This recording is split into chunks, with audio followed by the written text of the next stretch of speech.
seen that before. Oh, it's taking me all the way back. But it's a continuation of it. He made his choice.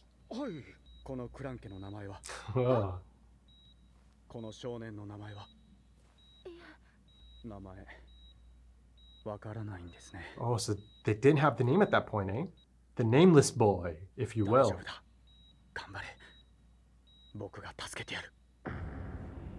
You sure did. Oh. And he's trying to put a bullet back in that head. Oh, God. Yeah, I remember this.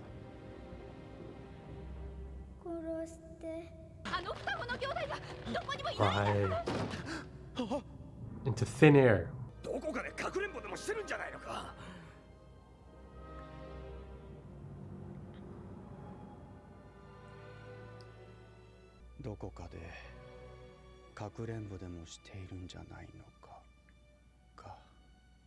Oh, this is good. Oh, this is good. Oh. Not good. Not good. But I hope it explores this a bit more. Left to his thoughts in the darkness. And he's thinking of that moment. Oh, beautiful stuff.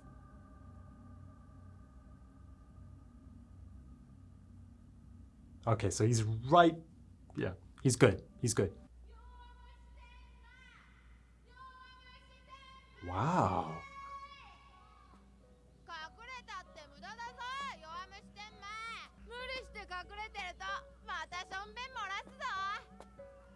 Out of excitement? The thrill of not being caught or almost being caught? Oh. These are the thoughts going through his mind at the moment. Oh, they just left him.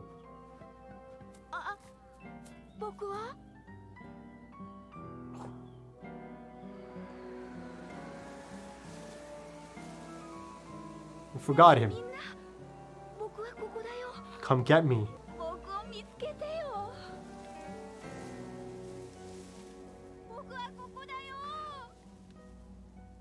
Almost like Johan and Tenma.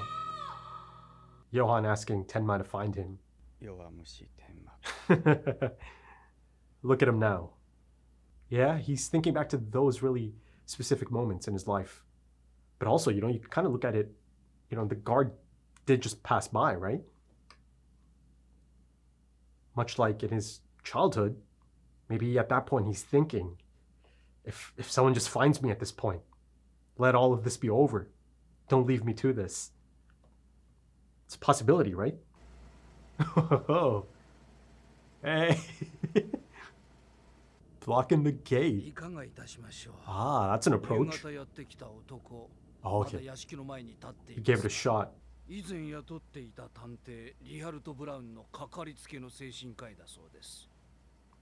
And he's really quite determined to get this.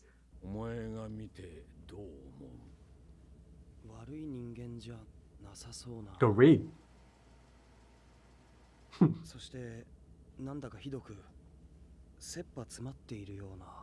Oh, okay. I thought it'd be something a little bit different, but this is good.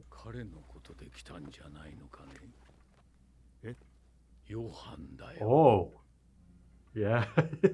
Me too. Whoa, so he's been thinking about this himself.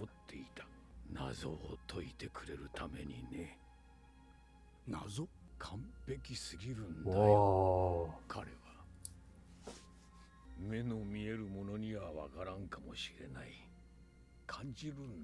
The presence.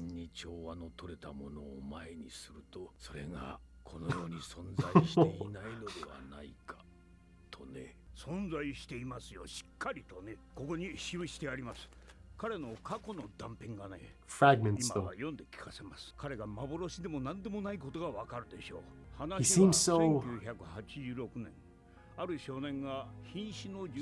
saw a glimpse of it, a flashback just now. He seems so calm about it. Schubert, that is. I mean, You predicted that this might be the reason for the sit down. そして彼はあなたの前に現れた。Unmoved. いや、殺されたリヒャルトのセリでは、ファーレンという学生にあなたの息子を語らせたのもヨハンだ。そこに本物の息子カールが現れるや否や、彼は作戦を変更し、カールに取り付いた。そしてファーレンは自殺させられた。あなたが生き別れだった息子を受け入れる気持ちになったのはなぜですか？ここ数年あなたが心を許していた人 I had a full arc, mini arc about this. バードウォッチング仲間の会計士、みんな死んでいった。すべてヨハンがあなたを孤独にし、I think Schubert knows anyways. Yeah, he gets it, doesn't he? すべてを白日のもとにさらすんだ。でなければ、あの日本人の医者がドクターテンマ Brought to daylight. That's interesting given his nickname. Yeah, still unmoved. 君はヨハンがアリの行列をいじくるように遊んでいると言ったね。Look at this. 私が世間で何と呼ばれているか知っているかね。 Yeah, I do. バイエルンの吸血鬼だよ。私はその呼び名を喜んで受け入れた。Embodied it, eh? を極めようとするとなぜだかどんどん大きくなるんだよ。私の中の怪物がね。Yeah, all of us have it. The capacity. ところがどうだ。呼び名は大層なものだが、私はこんなにちっぽけだ。今思えば私もアリの行列をいじくるようになりたかった。Maybe Johann saw a kindred spirit. 私がなりたかったものに彼はなろうとしている。誰がその怪物のように誰がその怪物に逆らって戦う Who is like the beast and who can go against the beast? Episode 1. 目視録ですか。その怪物を倒せるのはさらなる怪物だけじゃないか。Is the bigger monster coming for Schubert if you look at it from his perspective? 何のお話だったんですか? Oh god. もう朝 Did で he す。 get any sleep at all? Oof, no he didn't. ところでヨハンははい。エスター方編の事務所から直接セレモニー会場へ向かうそうです。とてもお疲れの様子ですが、キャンセルしましょうか。今日のセレモニー。いや、出かける準備をしてくれ。So my read on it is that he let's put a pin in that. 殺してあなたは医者としての仕事を全うしただけです。あなたは悪くない。あなたは生き延びてください。そして一人でも多くの人を助けてください。These are natural thoughts to be going through his mind at the moment, right? みんな。Oh, it's time. Almost. In an hour or so, I'd say. Maybe 2 hours, max. Hopefully no one spots him.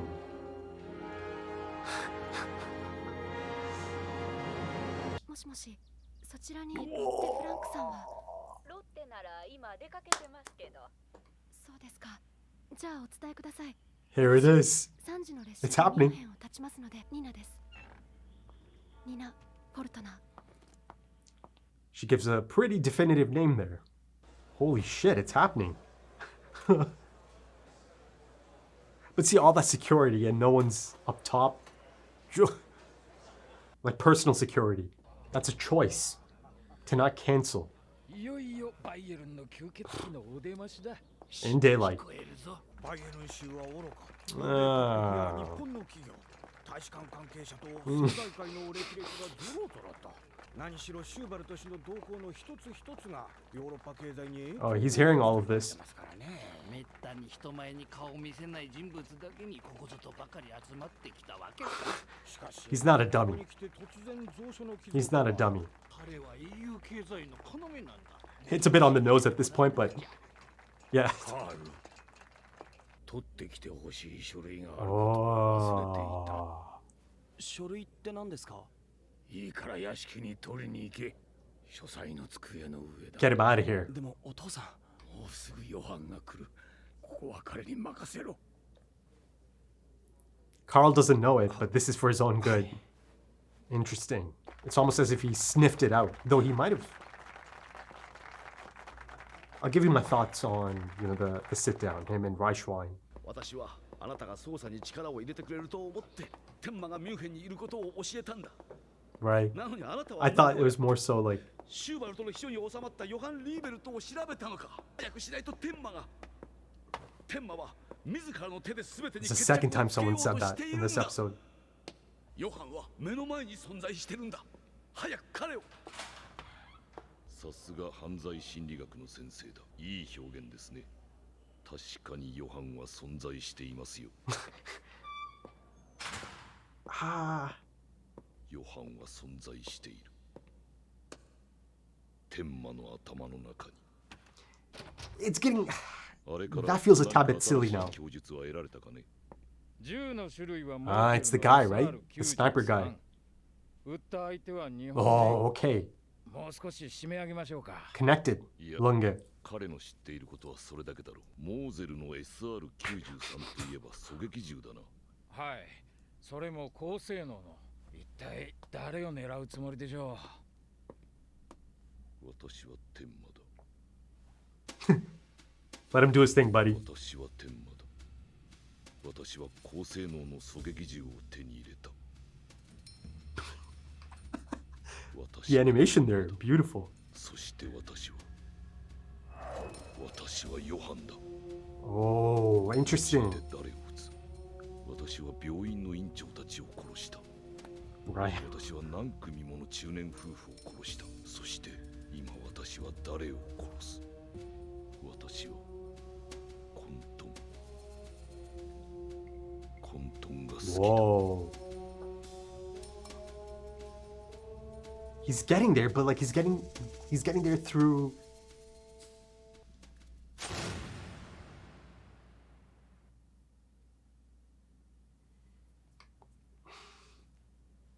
Oh man. Hey, that looks good. 何か食べた方がいいよ。 Nice, Dieter. あ Oh, look at those あ、あり eyes. がとうな。ディーター、こう見えても国境警備隊の警察時代、体と精神は鍛え上げているんだ。 I've seen him in action a few 私は times. 何としても救い出す。 Episode 何とし 30. てもな。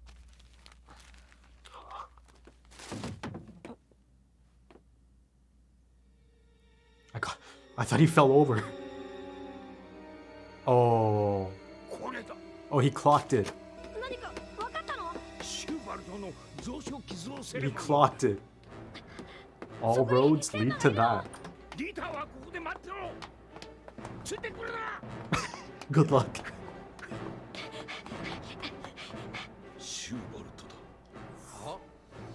ハンス・ゲオルグ・シューバルトに面会したい。連絡を取れ。 About う。 that. 確か彼は今日ミュンヘン大学図書館で蔵書寄贈のセレモニ The ー perfect storm. そこへ緊急配備。天馬が狙っているのは Oh my god. シューバルトだよ。 He got there in the end, but again. Here's Schubert. ヨハンは私の秘書はいるかね。はああ、あちらに。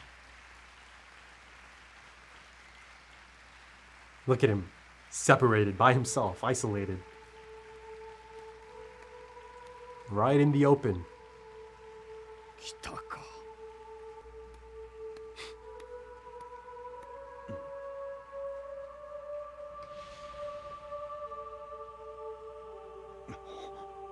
Yeah. He's giving you the perfect shot, Tenma. 私が生き返らせてしまった。 Yeah. 私があのモンスターを。 Oh. Oh my god. Okay, let's see. Great animation again. 来てくれたの？あなたたち、もしかして双子じゃないの？ Aren't? そうなのね。そうなのね。この絵本何なの？ Oh, she 彼は brought これ it. を見て突然倒れたのよ。絵本。 Okay, let's see how Nina handles this. Yeah, that's the... Okay, Okay. Ooh. At this point, you see Johan start to tear up. Exact same shot. I saw this as well, a really long time ago.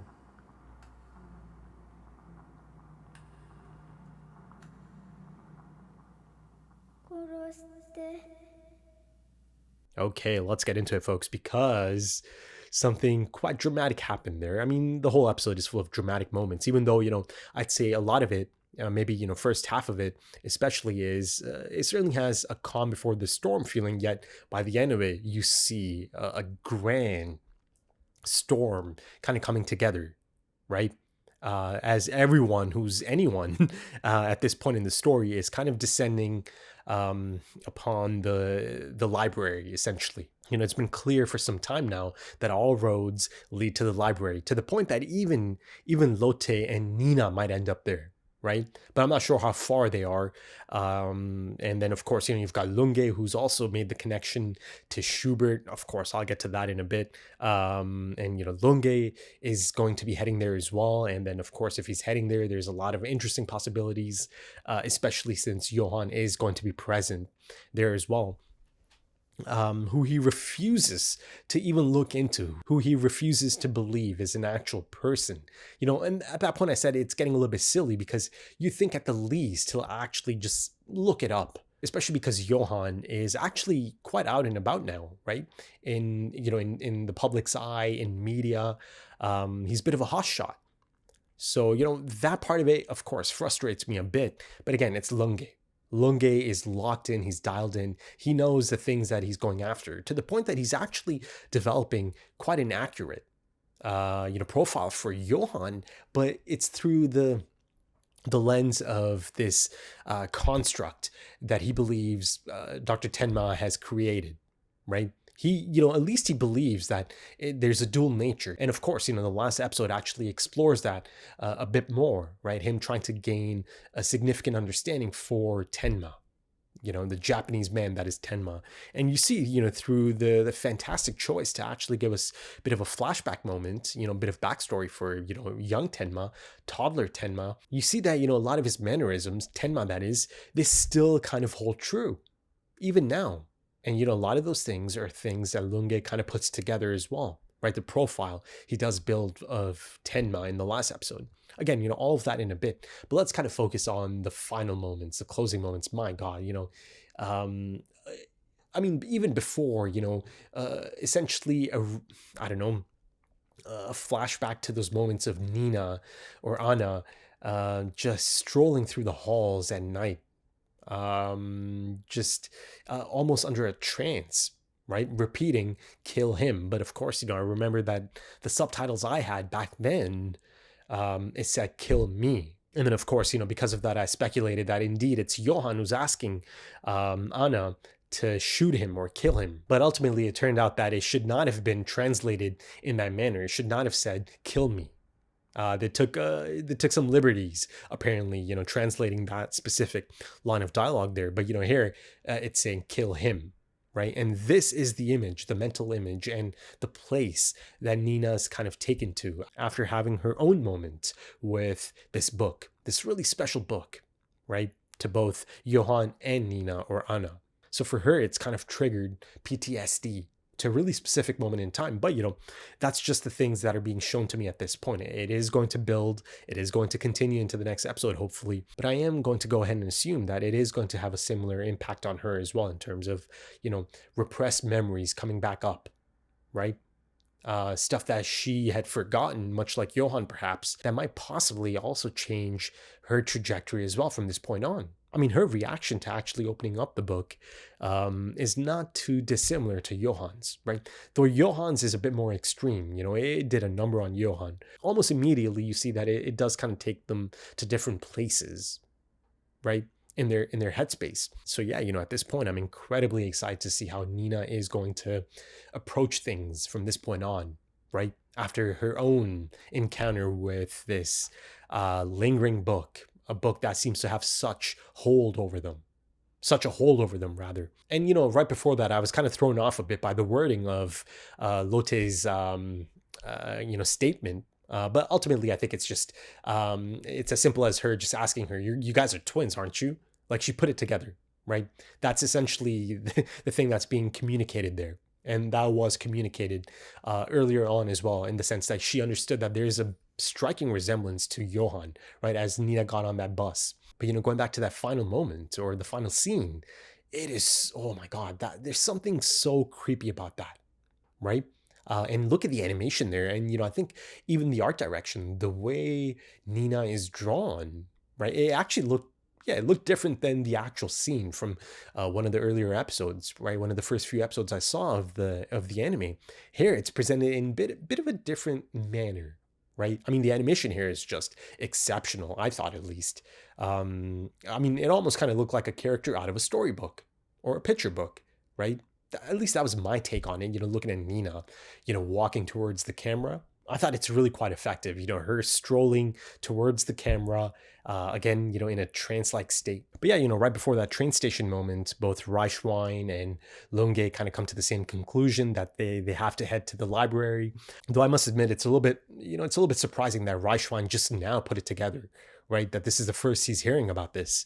But, at the end of the day, he's heading there as well. I mean, everyone's heading there. The only one that might not be heading there is Dr. Gillen. From the looks of it. I mean, even Dieter's heading there, even though, Reichwein told him, to stay back, to hang back. No chance of that happening, of course. But of course, there's one that was sent away from the library, and that's Carl. And that's because ultimately Schubert actually sniffed it out. Even if he didn't sniff it out then and there, he goes through with it, knowing that, okay, there's something at play here now. Right, that's why, that moment of Carl coming to his room and asking him, oh, you look a little bit tired. Did you get any sleep? Maybe, maybe they could cancel this for today. Or would you like to cancel the appearance for today? There's a dramatic moment there. It kind of holds it for maybe a split second or maybe a second or two. And, he confirms, no, I'll be going. Something along those lines. Essentially get me ready to go there. Right. So Schubert, like I said, he's not a dummy. Schubert is not a dummy. Hell, Schubert's actually even more, interesting than before, I'd say. After that really fantastic scene I get between him and Reichwein. And, you see that they essentially stay up all night. I mean, it is already kind of late, but essentially it's clear that Reichwein has caught him up to date.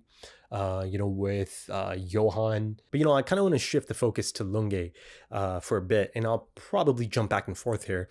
But, Lunge knows at this point, at least, that Tenma has acquired a sniper rifle. That's fact, right? You can't misconstrue that. At the most basic level, Tenma did acquire a sniper rifle. So, that almost immediately allows him to kind of take that approach of, okay, so Tenma's acquired a sniper rifle, right? So he begins to, do his thing, the Lungi thing. There's really quite a funny moment as his associate looks over and he's just a little bit baffled about the whole thing. And, he did the right thing. He's like, okay, this guy, he's a little bit special. I thought the animation there is just so effective as well, right? It actually felt like such an authentic turn of the head and then just turning back after just realizing, okay, he's a bit out there, this guy. So I'll let him just do his thing. I'm not going to say anything about it. But I really love that depiction of the shift that takes place, right, within Lunge as he's doing his thing. I just got an excellent sniper rifle, and I am Tenma, and I am Johan, right? That shift. At least it's good to see that, he can kind of shift the focus to this fictitious persona, I suppose, at this point at least, of Johan, right? The dual nature of Tenma, that, he's essentially trying to understand in the last episode as well. Again, from Lunge's perspective, right? Dr. Gillen is so frustrated at that point, and so am I, as you saw. But yeah, they've made it really quite clear. Lunge is going to be a tough one to crack. But the thing is, he's going to be so close, if indeed he makes it inside as well, to actually seeing the person that is called Johan. But again, maybe I'm getting ahead of myself here. It might not be as clear as that, right? him actually coming across Johan even in the library. Maybe things already kind of take off before he can get there, and it's chaos, absolute chaos, as he surmises as well, right? Once he does shift over to that Johan persona, I think he said something like, I am chaos. And ultimately, he reaches the conclusion that, through this Johan persona, Tenma is about to incite absolute chaos, right? By taking out Schubert. And of course, that means causing immediate chaos. And then, of course, long-term chaos as well, given who Schubert really is, right? How important he really is, as reiterated by a lot of these just randoms, right? That see Schubert make an appearance right before he sends Carl back home to get him out of there, right? That's a good move. That's a good move, Schubert. So yeah, much like Kinderheim 511 and the underground bank that I heard of not too long ago, or the situation at least with the underground bank. Again, Johan being at the center of it all. So of course, absolute chaos would ensue once again if something was to happen to the linchpin of the European economy, right? And ultimately, Lunge does kind of get to that conclusion as well, that Schubert is the target. But let's shift the focus back to the opening for a bit. I'm so happy that Urasawa made the choice to explore Tenma's headspace a bit, especially in this state, right? And this really unique situation that he finds himself in, right? Left to his thoughts in the darkness. And, at that point, he just kind of has to hang out, right? Again, in the darkness. And he's essentially left with the thought of, okay, not too long from now, a few hours from now, I'll be in that position, right? I'll have a gun pointed right at Johan. But, him being left to his thoughts in the darkness, your mind begins to race. It begins to linger, and it begins to think about things that you haven't thought of in a long time, perhaps. Or it can also begin to think about things that are significant to the thing you're about to do or plan on doing at least, right? I mean, by the end of it, he's got Johan, within the scope. Do I think he's actually going to end up shooting him? No, I don't think anyone would have thought that, right? It's only the midpoint of the anime, essentially. So, of course, something else is going to happen, right? And it might cause something else to happen, a chain link of events, essentially. And again, I'm still fairly certain that, this whole thing is about to end with a great fire, right? You go all the way back to the prophecy at the club, and ultimately his mind takes him to really specific moments, right? And it makes sense. Some of these things that he's thinking of, they make a lot of sense given the things that he's about to do, or he thinks he's about to do. Of course, one of them is that fateful day, or that fateful night rather. But the one that really kind of stands out here is actually quite a rare thing, because it's actual flashback to Tenma's childhood. I think it actually gives us a lot of really interesting insight into Tenma as well, right? And the person he is, even to this day. And I'm not sure if this is the only time I'll get a rare look into his own past, right? As, again, a child. But yeah, this is quite an interesting choice to have in this specific case as well. But the link between the two memories is this idea of hide and seek, right? Because again, they're really quite baffled at the missing children, right, from the hospital. Like I said, they just kind of disappeared into thin air. Almost kind of felt like that, right? But his mind kind of connects that to his own childhood memory, right, of playing hide and seek, and this idea of scaredy cat Tenma. I mean, first of all, from a visual standpoint, I really enjoyed that flashback. But yeah, this idea of find me, and wanting to be found, and immediately getting teary-eyed that everyone forgot about him, right? This notion of him wanting to be liked, wanting to be noticed, and to be a part of it all, right? But also this idea of this isolated figure, right, goes back to Lungi's findings and understanding of Tenma. From the last episode as well, some understanding of Tenma. So of course, wanting to be noticed and to be a part of it all, you see, he truly wanted that. He's always wanted that. But then of course, in Johan, you've got someone who wants the opposite, right? The non-existent person. Or he feels the opposite, rather. But like I said, during the episode itself, I do believe, again, since the beginning, that some part of Johan has always been reaching out to Tenma as well, right? He wants to be found and understood, at least in my opinion, that, some part of Johan certainly has that in him as well. And also, like I said, there's also this element of, him being so close to it all and nothing stopping him at this point. But, there's this idea of the security guard coming in, right? So at that time, or at that point, again, matched up with that really specific memory of his from his childhood, I felt that, okay, a part of Tenma might actually want to be caught in that moment, to be found. So he doesn't have to ultimately go through with this. Again, from Tenma's perspective, he feels like he is going to end up going through with it. But again, I don't think it's about to play out like that, especially because, there's going to be a lot of unknowns coming into play as well.